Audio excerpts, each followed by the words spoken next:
building and remodeling show. Let's go.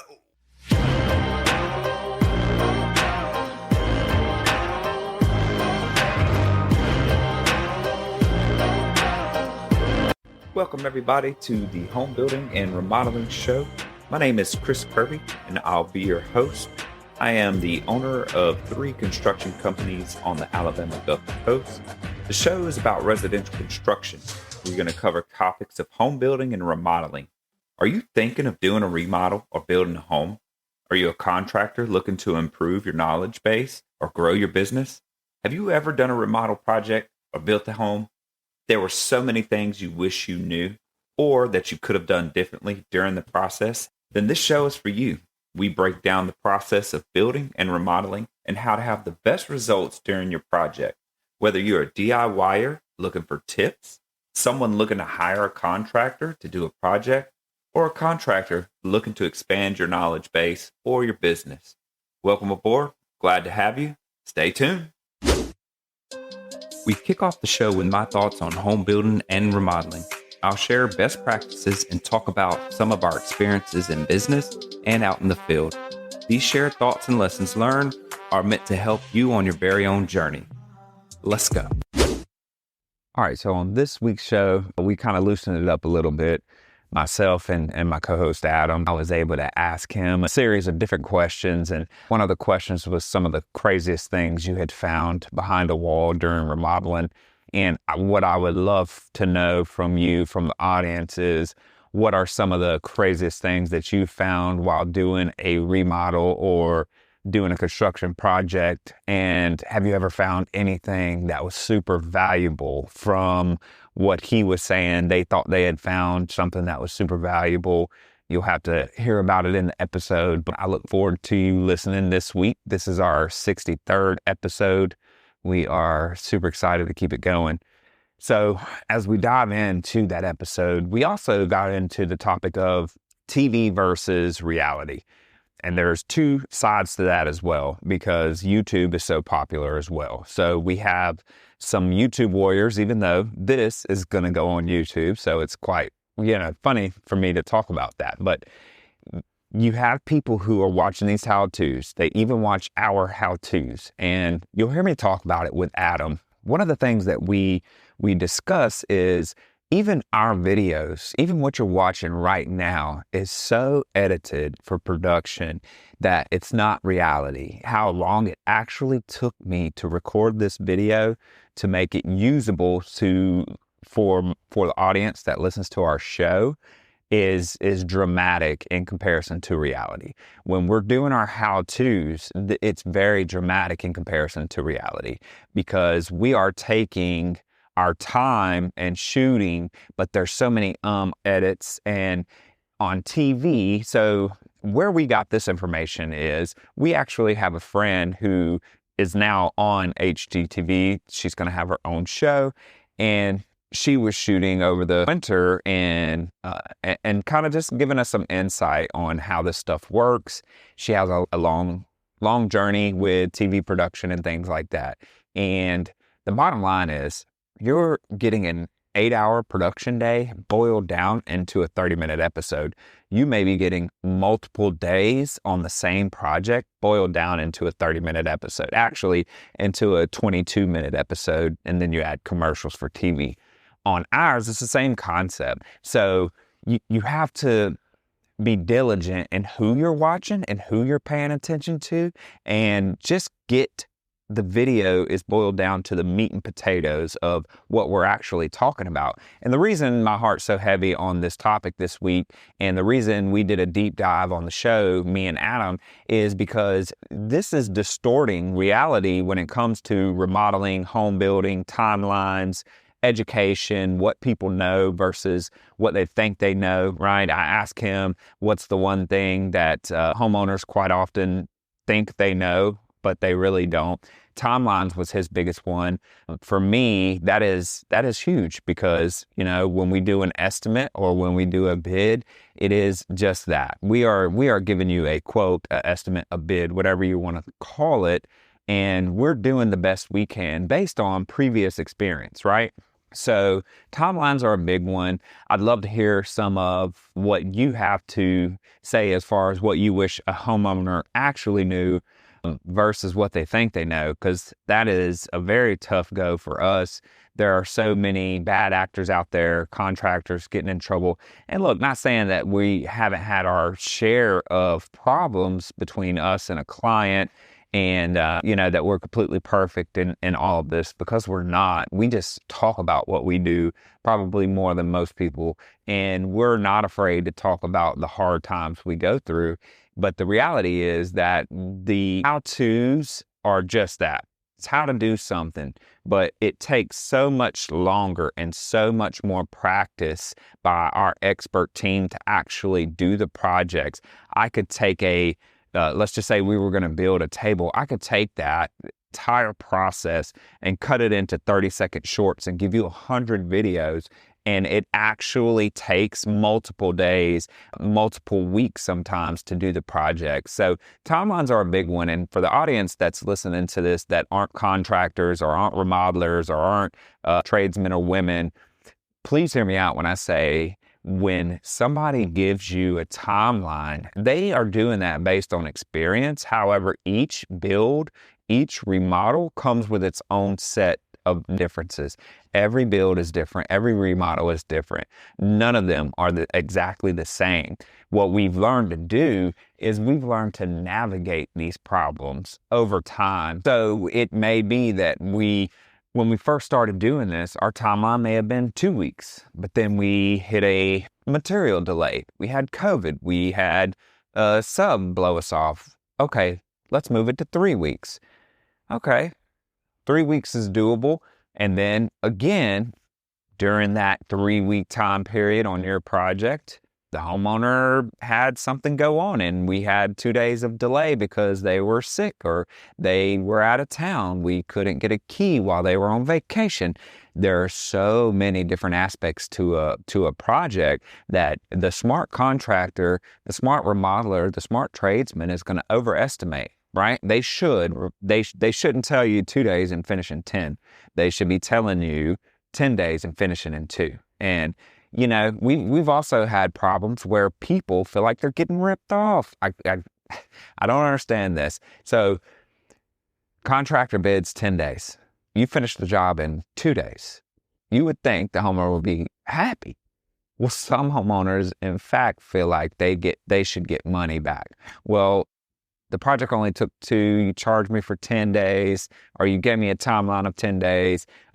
Do I get a discount? Do I get a rebate? Do I get some money back? No, you should be happy that the project finished early. And the reason we gave you a 10-day timeline is because there are so many variables in a remodel that we can never just give you an exact date to finish a project, because we ourselves could be hindered in some way for that project. We could get knee deep into this thing. We could get injured on the job.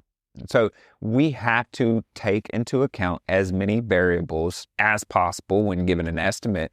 And we got to make sure that we cover ourselves to not let you down. So when a contractor gives you a 2-week timeline, a 3-week timeline, a 4-week timeline, and they finish a week ahead, don't hard time them because they finished a week ahead, because it easily could have been a 4-week, 5-week, 6-week project because of different variances, different variables, and delays in the project. So as we're talking about it through the show, through this episode, you'll hear me and Adam just kind of go through a series of events and why we estimate and why we budget the way we do.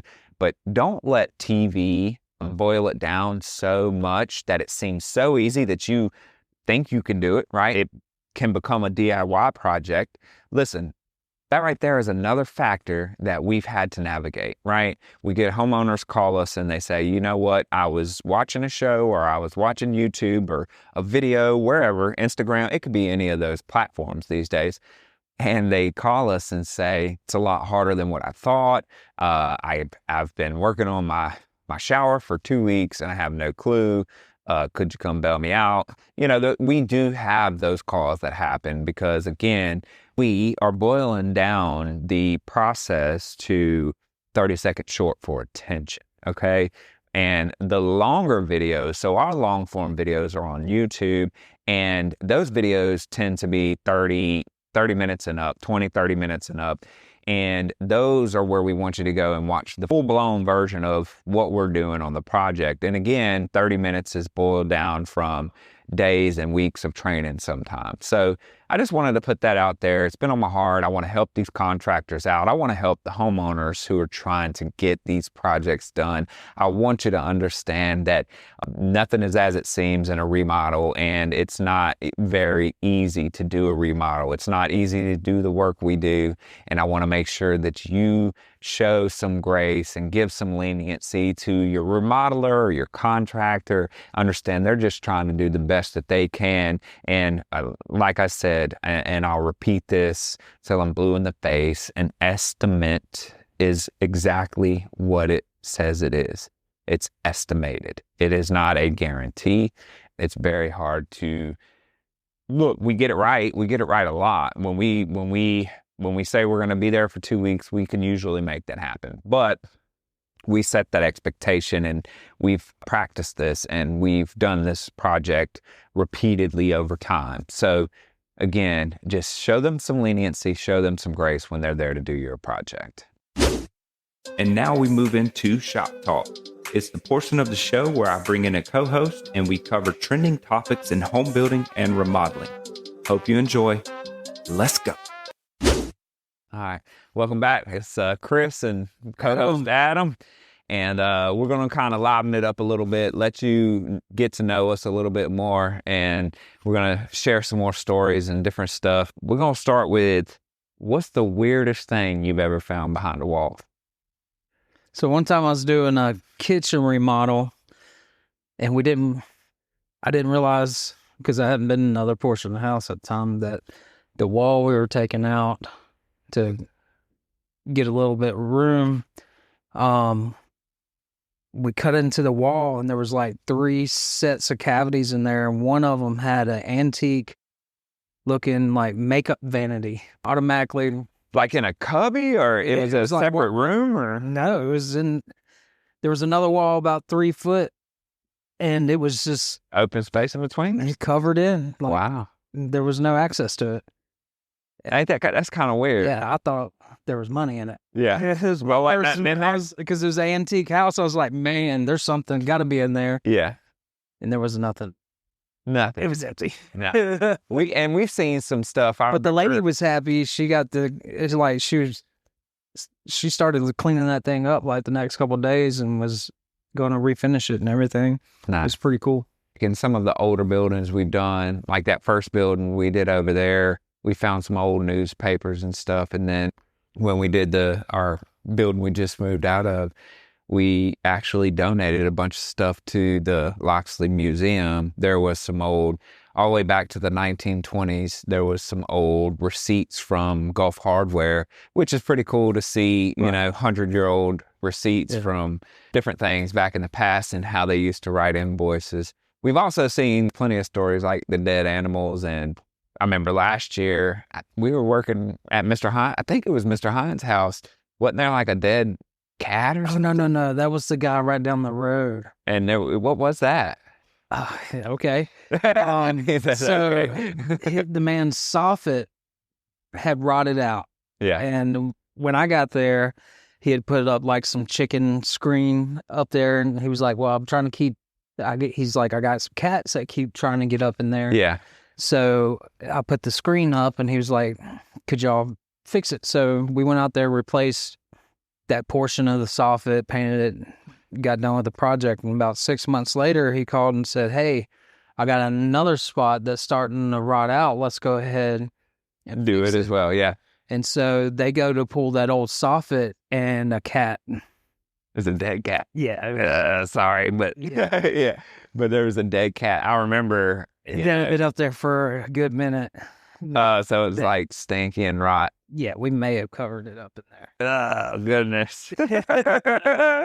All right, so. And they were refusing to touch it. And so just so everybody knows, right, before we move into the next question, I'm a big Saints fan, Pelicans fan. I grew up here on the Alabama Gulf Coast. And so Saints. Pelicans weren't around back then, so I was actually a Lakers fan, Shaq fan back in the day too, Kobe fan. But Adam, and I don't know, we're both Alabama fans, Crimson Tide fans, Roll Tide. But there's one big thing that we differ in, and that's what NFL teams we support. And you are a what? Cowboys fan. Oh, my Let's gosh, a Cowboys Let's go. fan. Get out of here with that. Yeah, so Probably win the Super Bowl this year. yeah, every year we have this running thing. He's in here talking about we're going to win the Super Bowl and we the boys and all that. And then If we win one playoff game, I'll be happy. And then they can't even get to the playoffs, man, or they're knocked out first round, or they're butt fumbling, or something's going on. Somebody's getting hurt. And there's always a reason for the Cowboys. But so I'm hoping he doesn't pick one of them as who it is for this next question. But my next question for you is, if you could remodel any celebrity's house, who would it be? It would be either John Bell, Dave Who is? Schools, that's the front man for Widespread Panic and bassist. Probably be either Billy Strings Billy. Okay. or Bobby Weir. Bobby Weir. Okay. That's pretty cool. And for me, I would say, just being a traditionalist, and people may not think of him as a celebrity, but I sure do, it would probably be Saban, man. Could you imagine first? Right. Yeah. Could you imagine that? Well, maybe I need to take that back, because the standard probably applies to all aspects. No doubt. Could you imagine having Nick Saban watching you when you're trying to remodel the house and telling you? It would be Miss Saban. She's the big boss. That's right. But she might be a little bit nicer when it comes to the standard. But no, for me, it would probably be Nick Saban. If I had anybody else to choose, it would probably be Shaq. I was a big Shaq fan growing up. Still am a big Shaq fan. He's done a lot of stuff, so I think that would be pretty cool. Maybe I need to rethink the Saban thing, because that might be a little bit tough on me. One tool, what is your go-to? So what is the majority of the work that you've done? Like, if you had to call yourself a tradesman, what trade or craft would you say you spent most of your time doing? Cabinets, trim. So like trim carpentry, finish carpenter would be, okay. So if you had one tool that you had, or one that you wish you had, that would save you time, money, or help you out, or just your go-to, what would it be? I'm not sure. I know a multi-tool's got me out of A multi-tool? Yeah. Yeah. They are very handy to have on you. When I was younger, they never had them. You know what I mean? The brand Rockwell was probably the first brand to come out with them. Nobody ever had them, really. And they were all corded. Yeah. Everything was corded. Multi-tool. So, I mean, yeah, there's a lot of different areas that, I mean, where you're having to cut, trim, shims, you know what I mean? Trim off a little bit. So I can see how that would be for a trim carpenter. But you got, I mean, just a good table saw and miter saw, really. Yeah. Miters. Yeah. True. Compound miter saw. Yeah. Digging a little bit more into what you do for us now, Adam does the estimating for both Kirby Homes and for Kirby Custom Renovations. You've seen your share of houses, you've seen your share of remodels, now new construction, been all over the place doing estimates, small, very small estimates to huge estimates. What would you say is the weirdest or sketchiest estimate that you had to go to? Probably the weirdest one is that I went to a house in Mobile. It's about a year or so ago. It was a newlywed couple. They were probably 21, 22 years old. They didn't have a clue what they were doing. And she had inherited this house from her dad that had moved away or whatnot. And, I mean, the roof was caved in. Like caved in? Yeah. Like, it hasn't been lived in probably for years. yeah. And they were wanting to remodel it to live in it. And I was trying to tell them, I was like, it's going to be cheaper for you to build. Like do a new construction. New construction. And we've run into that kind of. And she's like, there's no way. It's got good bones. And I was like, your whole roof system's caved in. They don't have that great of bones. Yeah, the bones aren't good if the roof is caved in. But we've run into that multiple times, actually. And now we get to the point. So we've done super in-depth, extensive remodels on houses, and we're talking from floors all the way up just to kind of keep the house intact. We've went in and basically gutted that thing down to the bones, pulled up floors, installed new joists. I mean, we've done that in the past, and it is expensive, and some people just have such an attachment to the house that they want to keep the home no matter what at all costs. Yeah. And then there's a lot of times where we're like, it's just not even worth it for us to mess with. Like, it is actually cheaper to do a new construction. And people don't, they're usually attached. But that leads me back to, so you said the client was like, well, it's got good bones. Yeah. So I could tell somebody had told her that it had good bones. Yeah. Yeah. And because she didn't know what she was looking at. But that also runs into, and we see this too, where she was probably already given a bid or told by somebody else, yeah, we can do that work. Right. You know what I mean? When in fact, and what we do is we try to be real with our clients. It's not all about winning the bid, it's about being good neighbors and making sure that we let them know. That house was at the point where an engineer was going to have to go out and redo the structural integrity of this home. Yeah. They wasn't. Well, think about scabbing onto stuff. And we just did this over in Fairhope with a guy that he's on the chamber with me, and he wanted to use this because we're on the board together. You went over there and kind of checked that out. And what did that house have going on? It was in rough shape too. We should have a whole podcast like there was the weirdest stories in Vermont. There was folks living in it. So it was in rough. But it was kind of like an encampment or something going on too, yeah. right? So the guy lived in there, and he had like one of his grown-up kids in a camper over here, one in the camper over there. So there was a couple of campers on the property. Yeah. And then a random in the back, there was like a hut made out of tarp, and somebody was living back in this tarp hut. So the guy who called us was trying to leave, and apparently he told what's his name that it was up to them to figure out where they were going. Like his kids, I guess because he was the only one working there and stuff. So we were called, the guy that called us was going to use it as an investment, or he may have moved into it, but he wanted to invest. He wanted to kind of get this thing redone. And the person that currently owned it and was living there was just tired of being there and tired of people living off of them, right? Right. We went over there and you looked at it, and they had a $130,000 budget, but they had an addition that wasn't permitted to be on there. So that would have had to come off, which is, what would you say, was about half the house that would have had to been tore down and rebuilt. Right. And then get everything back up to code. Yeah, nothing was in code there. Thanks for joining us today. As always, we are grateful for our listeners and your continued support. Please subscribe to our YouTube channel. Follow us on social media via Facebook, Instagram, and TikTok. Get more info at our website, www.thehomebuildingshow.com. And as always, remember who we are, the Home Building and Remodeling Show.